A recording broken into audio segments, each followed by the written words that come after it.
મિત્રો, જો તમે 2026માં યુરોપની મુસાફરી કરવાની યોજના બનાવી રહ્યા છો અથવા તમારા પરિવારના કોઈ સભ્ય અમેરિકા, કેનેડા, યુકે, ઓસ્ટ્રેલિયા કે ભારતમાંથી યુરોપ જવાના હોય તો આ સમાચાર તમારા માટે અત્યંત મહત્વના છે.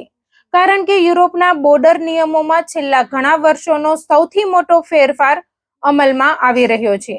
હવે માત્ર પાસપોર્ટ અને ટિકિટ લઈને એરપોર્ટ પર પહોંચી જવું પૂરતું નહીં રહે. યુરોપિયન દેશો નવી ડિજિટલ બોર્ડર સિસ્ટમ તરફ આગળ વધી રહ્યા છે, જેમાં EES એટલે કે એન્ટ્રી એક્ઝિટ સિસ્ટમ, ETIAS એટલે કે European travel information and authorisation system અને યુકે માટે અલગ યુકે ETA જેવી નવી વ્યવસ્થાઓનો સમાવેશ થાય છે. આ ત્રણેય સિસ્ટમનો હેતુ સુરક્ષા વધારવાનો, બોર્ડર પ્રક્રિયાને વધુ આધુનિક બનાવવાનો અને મુસાફરોના પ્રવેશ તથા બહાર નીકળવાના રેકોર્ડને સંપૂર્ણપણે ડિજિટલ બનાવવાનો છે. જો તમે આ નિયમોને સમજીને મુસાફરી કરશો તો તમારો પ્રવાસ સરળ રહેશે, પરંતુ જો બેદરકારી રાખશો તો એરપોર્ટ પર જ મુશ્કેલીનો સામનો કરવો પડી શકે છે. સૌથી પહેલા વાત કરીએ EES એટલે કે એન્ટ્રી એક્ઝિટ સિસ્ટમ વિશે. અત્યાર સુધી જ્યારે પણ કોઈ મુસાફર શેન્ઝેન વિસ્તારમાં પ્રવેશ કરતો હતો ત્યારે ઇમિગ્રેશન અધિકારી તેના પાસપોર્ટ પર એન્ટ્રીનો સિક્કો મારતા હતા અને બહાર નીકળતી વખતે એક્ઝિટનો સિક્કો મારવામાં આવતો હતો. હવે આ જૂની પદ્ધતિ ધીમે ધીમે બંધ થઈ રહી છે. તેના સ્થાને સંપૂર્ણ ડિજિટલ સિસ્ટમ અમલમાં આવશે. એટલે કે તમે જ્યારે પ્રથમ વખત શેન્ઝેન દેશના એરપોર્ટ અથવા બોર્ડર પર પહોંચશો ત્યારે તમારો પાસપોર્ટ સ્કેન કરવામાં આવશે, તમારો ચહેરાનો ફોટો લેવામાં આવશે અને તમારી આંગળીઓના નિશાન લેવામાં આવશે. ત્યારબાદ તમારી દરેક એન્ટ્રી અને એક્ઝિટનો રેકોર્ડ ડિજિટલ રીતે સંગ્રહિત રહેશે. ખાસ વાત એ છે કે EES માટે મુસાફરી પહેલા કોઈ ઓનલાઈન અરજી કરવાની નથી, કોઈ ફોર્મ ભરવાનું નથી અને કોઈ ફી પણ ચૂકવવાની નથી. આ સમગ્ર પ્રક્રિયા બોર્ડર પર જ કરવામાં આવશે. આ સિસ્ટમ ખાસ કરીને એવા બિન યુરોપિયન યુનિયનના મુસાફરો માટે છે જે શેન્ઝેન વિસ્તારમાં ટૂંકા સમય માટે આવે છે. તેમાં અમેરિકા, કેનેડા, યુકે, ઓસ્ટ્રેલિયા જેવા વિઝા મુક્ત દેશોના નાગરિકો ઉપરાંત શોર્ટ સ્ટે વિઝા ધરાવતા મુસાફરોનો પણ સમાવેશ થાય છે. જો તમે 180 દિવસના સમયગાળામાં મહત્તમ 90 દિવસ માટે શેન્ઝેન વિસ્તારમાં પ્રવાસ કરવા જઈ રહ્યા છો તો તમારી દરેક એન્ટ્રી અને એક્ઝિટ EES દ્વારા નોંધવામાં આવશે. હવે અહીં સૌથી મહત્વની વાત આવે છે 90 દિવસના નિયમની.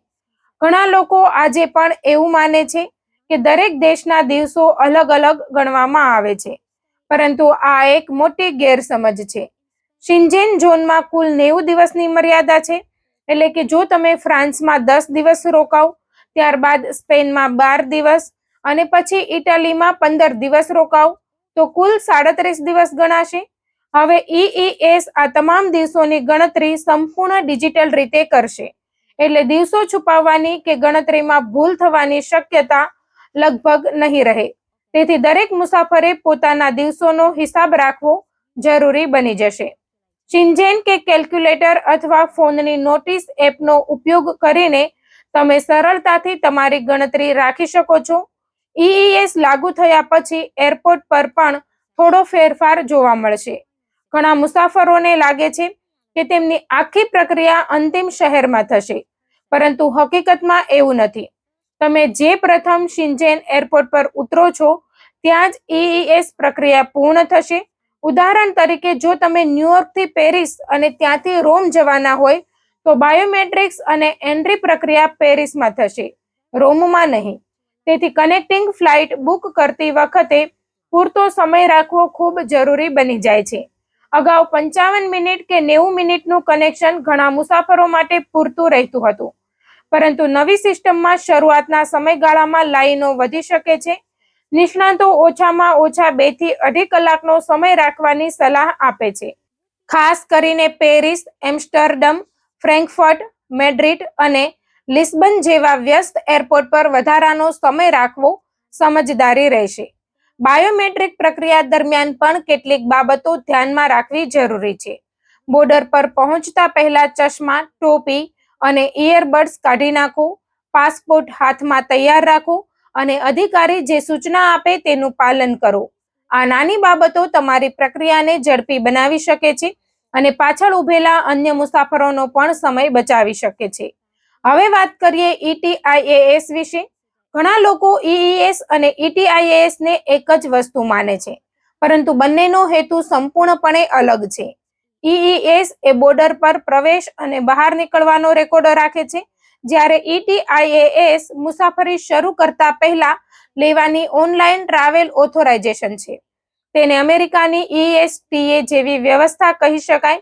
એટલે કે તમે ફ્લાઇટમાં બેસો તે પહેલા જ તમારી પાસે માન્ય ETIAS હોવું જરૂરી બનશે.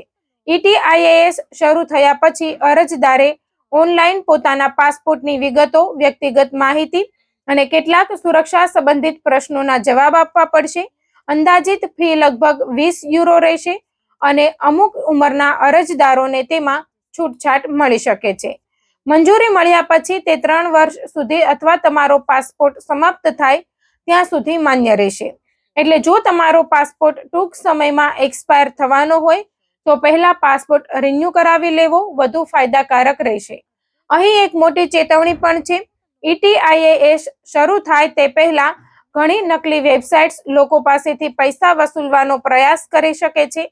તેથી માત્ર અધિકૃત યુરોપિયન યુનિયનની વેબસાઇટ પરથી જ અરજી કરવી. ગૂગલ સર્ચમાં દેખાતી દરેક વેબસાઇટ અધિકૃત હોય એવું જરૂરી નથી. ઘણા લોકો આવી છેતરપિંડીનો ભોગ બને છે અને પછી તેમને ફરીથી અરજી કરવી પડે છે. ETIAS નો ઉપયોગ પ્રવાસન, પરિવારની મુલાકાત, ટૂંકા બિઝનેસ પ્રવાસ, કોન્ફરન્સ, મેડિકલ ટ્રાવેલ અને ટ્રાન્ઝિટ માટે થઈ શકશે. પરંતુ જો તમે યુરોપમાં નોકરી કરવા, અભ્યાસ કરવા અથવા લાંબા સમય માટે રહેવા જઈ રહ્યા હોય તો ETIAS પૂરતું નથી. તેના માટે સંબંધિત દેશનો યોગ્ય વિઝા લેવું ફરજિયાત રહેશે. સૌથી મહત્વની વાત એ છે કે એરલાઇન્સ તમારી ETIAS મંજૂરી ફ્લાઇટમાં બેસતા પહેલા જ ચકાસશે. જો તમારી પાસે જરૂરી મંજૂરી નહીં હોય તો શક્ય છે કે તમને બોર્ડિંગ પાસ જ આપવામાં ન આવે. એટલે પ્રવાસના દિવસે છેલ્લી ઘડીએ અરજી કરવાના બદલે મુસાફરી નક્કી થાય એટલે જ અરજી પૂર્ણ કરી દેવી વધુ યોગ્ય રહેશે. અરજી કરતી વખતે તમારું નામ, જન્મ તારીખ અને પાસપોર્ટ નંબર પાસપોર્ટમાં જેમ લખેલું હોય તેમ જ લખવું જોઈએ. નાની ભૂલ પણ મોટી મુશ્કેલી ઊભી કરી શકે છે. હવે વાત કરીએ યુકેની અલગ સિસ્ટમ એટલે કે UK ETA વિશે. ઘણા લોકો યુરોપ અને યુકેને એક જ નિયમ હેઠળ સમજે છે, પરંતુ હકીકતમાં UK ન તો યુરોપિયન યુનિયનનો ભાગ છે અને ન તો શેન્જેન ઝોનનો. તેથી UK માટે અલગ ઇલેક્ટ્રોનિક ટ્રાવેલ ઓથોરાઇઝેશન સિસ્ટમ અમલમાં છે. તેની ફી £20 છે અને તે 2 વર્ષ અથવા પાસપોર્ટની માન્યતા પૂરી થાય ત્યાં સુધી માન્ય રહે છે. અરજી અધિકૃત UK ETA એપ અથવા ઓનલાઈન પોર્ટલ દ્વારા કરી શકાય છે અને સામાન્ય રીતે 3 કામકાજના દિવસોમાં નિર્ણય મળી જાય છે. અહીં સૌથી મોટી ગેરસમજ ટ્રાન્ઝિટ ફ્લાઇટ્સને લઈને છે. ઘણા મુસાફરો વિચારે છે કે તેઓ તો માત્ર લંડન એરપોર્ટ પરથી બીજી ફ્લાઇટ પકડવાના છે, એટલે કોઈ પરમિશનની જરૂર નહીં પડે. પરંતુ દરેક કેસમાં એવું નથી. જો તમે એક જ ટિકિટ પર મુસાફરી કરી રહ્યા હોય અને એર સાઇડમાં જ રહો છો તો કેટલીક પરિસ્થિતિમાં ETA ની જરૂર ન પડે. પરંતુ જો તમારી પાસે અલગ ટિકિટો હોય, સામાન લઈને ફરી ચેક ઇન કરવાનું હોય, ટર્મિનલ બદલવાનું હોય અથવા UK બોર્ડર કંટ્રોલ પાર કરવાનું હોય તો UK ETA ફરજિયાત બની શકે છે. આ માટે UK નો સ્પષ્ટ નિયમ છે, નો પરમિશન, નો ટ્રાવેલ. ચાલો હવે કેટલાક સરળ ઉદાહરણો સમજીએ.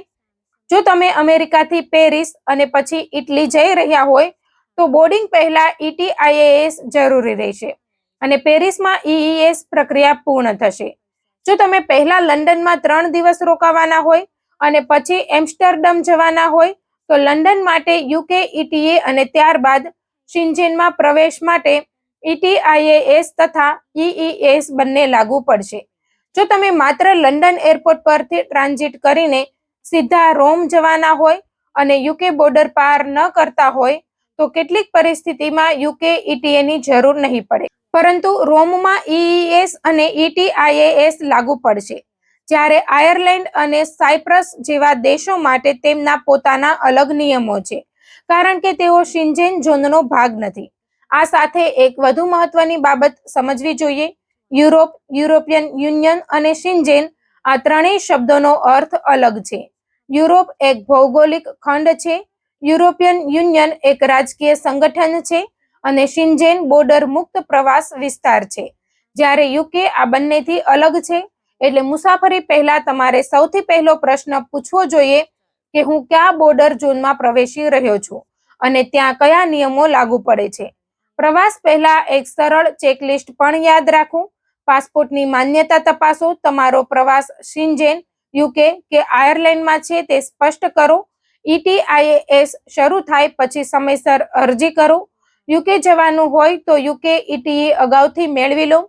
પ્રથમ શિન્જેન એરપોર્ટ પર EES પ્રક્રિયા માટે વધારાનો સમય રાખીને ફ્લાઇટ બુક કરો. હોટેલનું સરનામું, રિટર્ન ટિકિટ અને જરૂરી દસ્તાવેજોની ઓફલાઈન નકલ અથવા સ્ક્રીનશોટ સાથે રાખો. અને સૌથી અગત્યની વાત, કોઈ પણ અનધિકૃત વેબસાઇટ પર પૈસા ચૂકવવાની ભૂલ ક્યારેય ન કરશો. તો મિત્રો, આખરે એટલું જ કહી શકાય કે 2026માં યુરોપનો પ્રવાસ મુશ્કેલ નથી, પરંતુ નિયમો બદલાઈ ગયા છે. હવે EES તમારા પ્રવેશ અને બહાર નીકળવાનો ડિજિટલ રેકોર્ડ રાખશે. ETIAS શિન્જેન માટે મુસાફરી પહેલા જરૂરી ઓનલાઈન મંજૂરી બનશે અને યુકે ETA યુકેમાં પ્રવેશ માટે જરૂરી પૂર્વ મંજૂરી તરીકે કામ કરશે. જો તમે સમયસર તૈયારી કરશો, સાચી માહિતી મેળવશો અને દરેક નિયમનું પાલન કરશો તો તમારો યુરોપનો પ્રવાસ સરળ, સુરક્ષિત અને યાદગાર બની રહેશે. પરંતુ જો તમે આ ફેરફારોને અવગણશો તો તમારી મુશ્કેલી એરપોર્ટથી જ શરૂ થઈ શકે છે. તેથી મુસાફરી પહેલા નિયમો સમજો, સાવચેત રહો અને યોગ્ય આયોજન સાથે જ યુરોપની સફર શરૂ કરો.